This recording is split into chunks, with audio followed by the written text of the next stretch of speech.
नमस्कार, आपण पाहता हिरकणी न्यूज. हिरकणी न्यूज प्रत्येक क्षण ताज्या घडामोडी आणि महत्त्वाच्या प्रत्येक बातमीसाठी नेहमी तत्पर. भाजप विरुद्ध सर्वपक्षीय पॅटर्न रंगणार, सांगली आणि सातारा जिल्ह्यातील वातावरण लागले तापू. स्थानिक स्वराज्य संस्था मतदारसंघातून विधान परिषदेसाठी निवडणूक कार्यक्रम जाहीर झाला असून सांगली आणि सातारा जिल्ह्यातील राजकीय वातावरण कमालीचे तापू लागले आहे. गेल्या निवडणुकीत काँग्रेसचे नेते माजी आमदार व जिल्हा बँकेचे संचालक मोहनराव कदम या मतदारसंघातून विजयी झाले होते.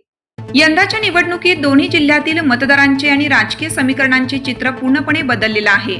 राज्यात आणि केंद्रात जरी महायुतीची सत्ता असली तरी स्थानिक पातळीवर मात्र प्रचंड अंतर्गत धुसफूस आणि कुरघोड्यांचे राजकारण उफाळून आलं आहे.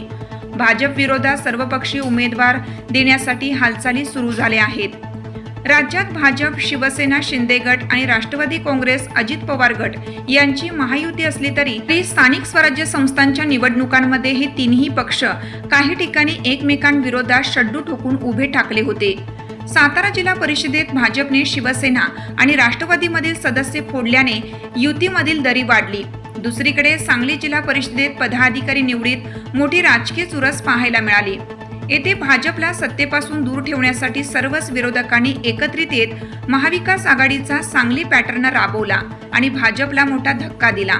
सातारा जिल्हा परिषदेतही पदाधिकारी निवडीवेळी मोठा हाय व्होल्टेज ड्रामा घडला होता. थेट पोलीस अधीक्षकांवर कारवाई करण्याची मागणी झाली आणि पुढे त्यांची बदलीही करण्यात आली. या घडामोडीनंतर तत्कालीन उपमुख्यमंत्री एकनाथ शिंदे यांनी सातारा येथील जाहीर सभेत योग्य वेळी याचे कृतीतून उत्तर देऊ असा थेट इशारा दिला होता. त्यामुळे या निवडणुकीत त्या इशाऱ्याचा प्रत्यय येणार का याकडे सर्वांचं लक्ष लागलं आहे. आपल्या हिरकणी न्यूज चॅनलला लाईक करा, शेअर करा आणि सबस्क्राईब करायला विसरू नका आणि रहा अपडेट.